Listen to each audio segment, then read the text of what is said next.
Bienvenidos a Epic Media, donde podréis encontrar interesantes podcasts relacionados con diferentes temas del intervencionismo cardíaco. Esperamos que os gusten. Hola a todos, bienvenidos a un nuevo podcast de Epic Media. Soy Alfonso Jurado desde el Hospital La Paz, de madrugada, después de un crítico infarto.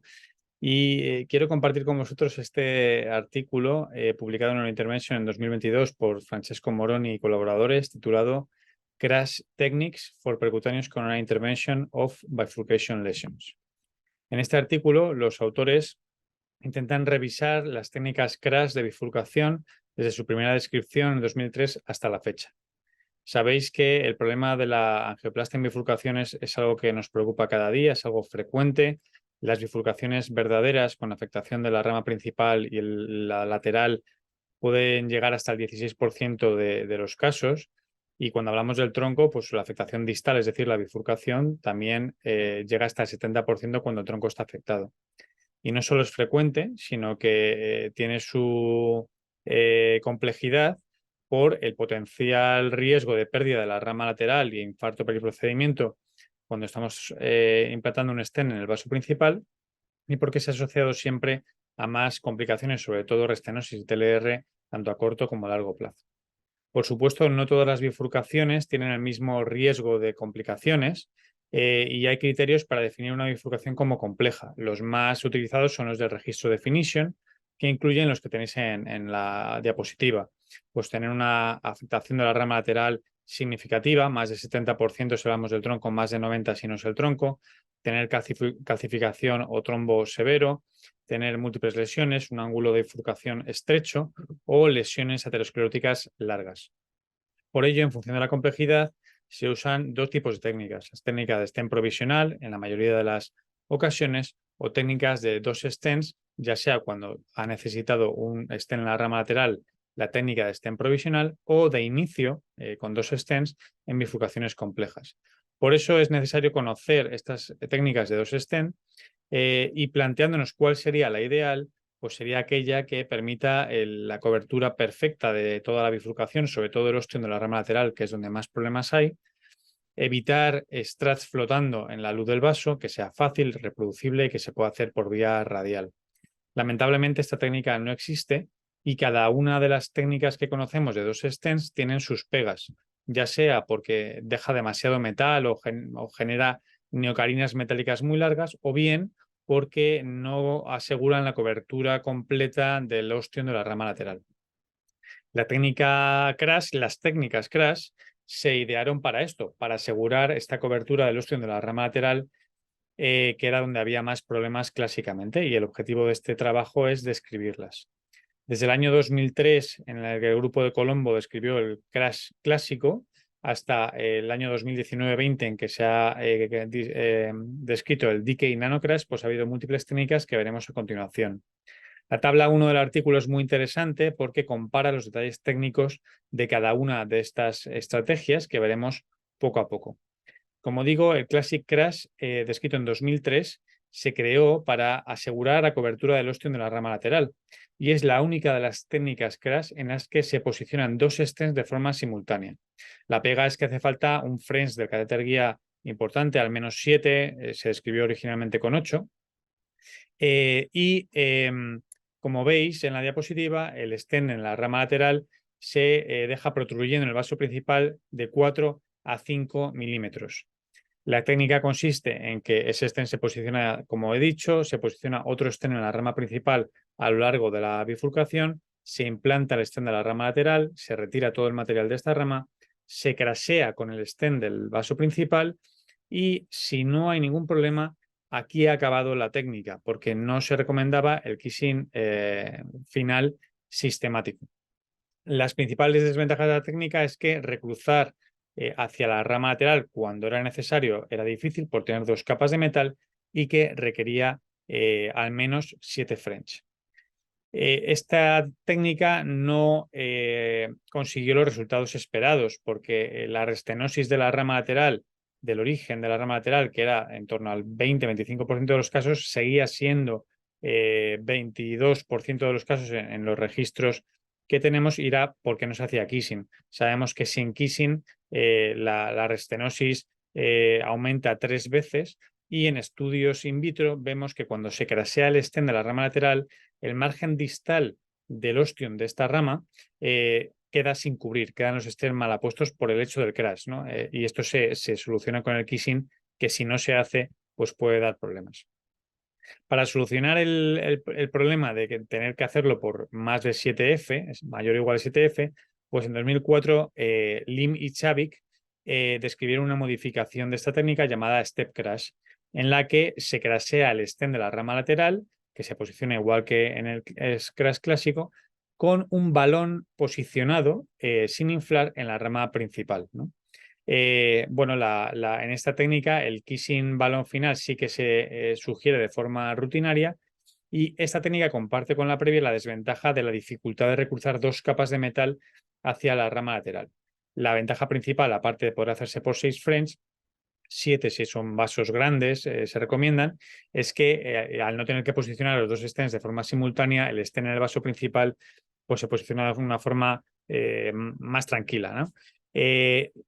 Y aparte, pues esta dificultad de recruzar las dos capas, pues se sugería que si se abrían los extras del stem antes de implantar el stem del vaso principal, podía solucionarse. Y es el motivo del nacimiento de la siguiente técnica, que es el decay crash. En esta técnica nace para asegurar el kissing balón final, porque sabemos que es un paso clave para asegurar los buenos resultados. Entonces, lo que añade esta técnica, descrita simultáneamente por el grupo de Chen y Jim, es un primer kissing antes de implantar el stem del vaso principal. Es decir, se posiciona el stem en la rama lateral, en la técnica original protruyendo 3-5 milímetros, después 1-3, se posiciona un balón en el vaso principal a lo largo de la bifurcación, se implanta en stem en la rama lateral, se retira el material, se crasea, se recruza, y ese recruce, que idealmente no es por las celdillas distales para no pasar por la zona mala puesta, sino al menos o proximal o media, se hace un primer kissing para abrir los extras de la rama lateral y quitarnos una capa de metal para facilitar luego el recruce. Se saca nuevamente el material de la rama lateral, se implanta en el vaso principal, y aquí se puede hacer un pot en el vaso principal proximal para facilitar el recruce. No estaba descrito en la técnica inicial. Se recruza, se hace el segundo kissing y se puede acabar la técnica aquí, o en las nuevas modificaciones de la misma, pues se acaba con un nuevo pot, el repot, para que la geometría se mejore en el vaso principal. Tenéis en el artículo algunas ilustraciones de casos realizados con esta técnica que son interesantes. Y como sabéis, el decay crash es la técnica crash de más evidencia, porque tiene estudios aleatorizados comparándolo con el crash clásico, con stem provisional, incluso con culot, demostrando la superioridad, sobre todo en restenosis, también en trombosis, contra estas técnicas en escenarios concretos, incluido el tronco coronario izquierdo y bifurcaciones verdaderas, ¿no? Otra técnica es el mini crash, propuesta en 2006 por el grupo de Galassi, con la idea de que cuanto menos metal se dejaba protruyendo en el vaso principal, desde el stem de la rama lateral, pues mejor, más fácil era recruzar. Incluso podían reducir las capas que teníamos, que llegaban a ser hasta 3 en el margen proximal del ostium de la rama lateral, y si se hacía un mini crash o incluso un nano crash, que veremos luego, pues esto se puede reducir a 2. La técnica es muy similar a las descritas previamente, con las ventajas descritas, y el kissing balón final era recomendado de forma rutinaria. En la nano-crash es similar, descrito en 2017 por el grupo de Rigaletti, y en este caso el stem de la rama lateral tiende a protruir 0,5 a 1 milímetros en el vaso principal proximal. Otra de las modificaciones de estas dos últimas técnicas es que la guía que está en la rama lateral puede no retirarse cuando se va a implantar el stem en el vaso principal. En estos casos, los autores lo han descrito en el mini crash hasta en el 75% de los casos, el atrapar la guía sin problemas, ¿no? Y por último está el decay nano crash, descrita en 2019-2020 en dos variantes distintas. La primera variante es la de Ray, en la que es un poco distinto. Se puede hacer por 6F, incluso 7 mejor, para reducir fricción en vasos grandes. Tras preparar las dos ramas con la técnica de modificación de placa requerida, se avanza un stem en la rama lateral y un balón NC infradimensionado en la rama principal. Este balón se infla y cuando está inflado se retira el stem de la rama lateral hasta que protruye 0,5 o 1 milímetros en el vaso principal proximal. El balón inflado en la rama principal pues facilita que no se meta más en el vaso principal. Se implanta el stent de la rama lateral y se desinfla el balón del vaso principal, retirando un poco el balón del stent para hacer el flare en el origen de la rama lateral, inflándolo a tope en este punto. Se desinfla el balón del stent de la rama lateral y se crasea con el balón de la rama principal. El primer kissing se hace inflando estos dos balones. Como veis, es un juego con el balón que se ha dejado en el vaso principal y el balón del stent de la rama lateral.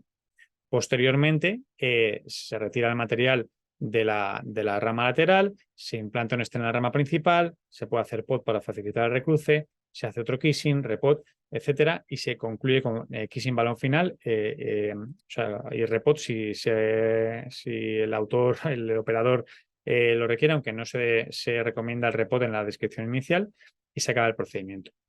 Tenéis alguna ilustración muy interesante en el artículo. La otra variante descrita por Morris, la diferencia principal es que el primer kissing, en vez de hacerle el primer kissing, se utiliza para crasear el stent de la rama lateral en vez del balón en el vaso principal.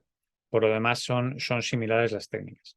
El artículo también habla de las dificultades en el rewiring de la rama lateral y se propone un algoritmo modificando la curva de la guía, utilizando técnicas como el hairpin, guías especiales como guías poliméricas, microcatéteres, incluso microcatéteres de doble luz, angulados, etcétera, ¿no? Y también hay que recordar que el pot en el vaso principal, al abrir las celdas, facilita el recruce. Y también nos habla de las dificultades de recruzar balones hacia esta rama lateral y recomienda usar balones de bajo perfil si es necesario o maniobras adicionales, pues como aumentar el soporte, recruzar por otra celdilla y asegurarse de que las dos guías no están entrecruzadas. Y por último, como siempre, sugiere la importancia de la imagen intravascular, que aunque no tenemos estudios aleatorizados que hablen de la superioridad de hacer bifurcaciones con y sin imagen intracoronaria, pues sí hay estudios observacionales que la sugieren. La OCT nos da la ventaja de la mayor resolución espacial y los softwares en 3D que permiten pues, dirigir el recruce por la celdilla distal, proximal, etcétera. Espero que os haya sido útil y que os guste la lectura del artículo. Nos vemos en los siguientes podcasts en Epic Media. Un saludo. Muchas gracias. Os esperamos en el próximo podcast en Epic Media.